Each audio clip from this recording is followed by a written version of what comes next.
Bien le bonsoir, j'espère que vous allez bien. Aujourd'hui je vous parle de ma première souris ergonomique, la Wezzle OGM Pro V2. Cette souris coûte 105€ sur le site de Matisport, c'est d'ailleurs eux qui me l'ont envoyé. Pour ma part j'ai l'édition limitée Zeus qui je trouve est vraiment belle, mais elle vaut aussi un peu plus cher avec un prix de 125€. Matisport c'est une boutique en ligne française qui vend des périphériques de tout type comme des claviers, des souris, des tapis de souris, etc. C'est en général grâce à eux que je peux sortir des reviews de souris et vous aiguiller sur vos achats.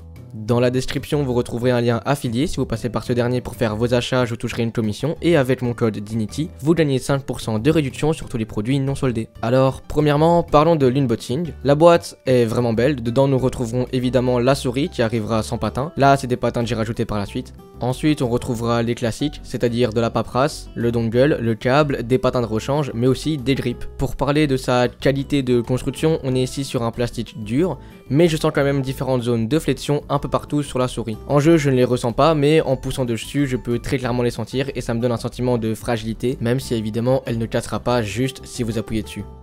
Au niveau de son physique global, la Wezzle OGM Pro V2 est une souris, comme je l'ai dit avant, ergonomique, mais je trouve que son ergonomie n'est pas vraiment poussée, comme par exemple sur une Pwnage Thumbbreaker que je vous mets juste ici pour comparer. Ce qui signifie que vous n'aurez pas de soucis à la palm grip, mais aussi à la claw. Néanmoins, si vous avez des très grandes mains, je ne suis pas sûr que vous pourriez la palme, car cette souris est quand même assez petite.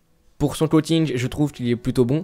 En début de session, il est un peu glissant, mais après quelques minutes de training, il accroche plutôt bien. Ses clits sont des Wano Blue Shell transparentes Pinch Dot. Ils sont légers et font un bruit assez creux que je préfère par rapport aux optiques de chez Omron. Néanmoins, ils ne sont pas parfaitement implémentés car on retrouvera quand même un léger pré-travel. Même si ce n'est pas trop dérangeant, je préfère quand même le souligner. La molette est légèrement crantée et facilement cliquable, rien à dire dessus. Elle est faite d'une espèce de caoutchouc qui là par contre n'accroche pas vraiment. Les clics latéraux eux sont plutôt bons et bien implémentés. Je ne sens pas de post et de pré-travel quand je les utilise et je trouve aussi qu'ils sont plutôt bien placés sur la souris.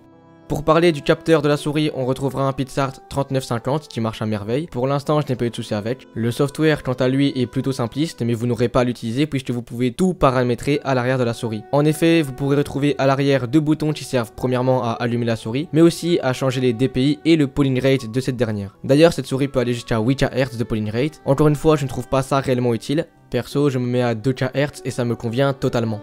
Pour conclure, je dirais que cette souris est vraiment bonne pour des personnes qui cherchent un nouveau style de shape. Je pense que Wezzle est une marque à suivre de près. Ils sortent d'ailleurs bientôt une nouvelle souris, la Wezzle OGM Cloud XS, que je compte tester prochainement. Bref, j'espère que vous aurez apprécié cette petite vidéo. N'hésitez pas à me dire en commentaire ce que vous pensez de cette souris, à liker et vous abonner.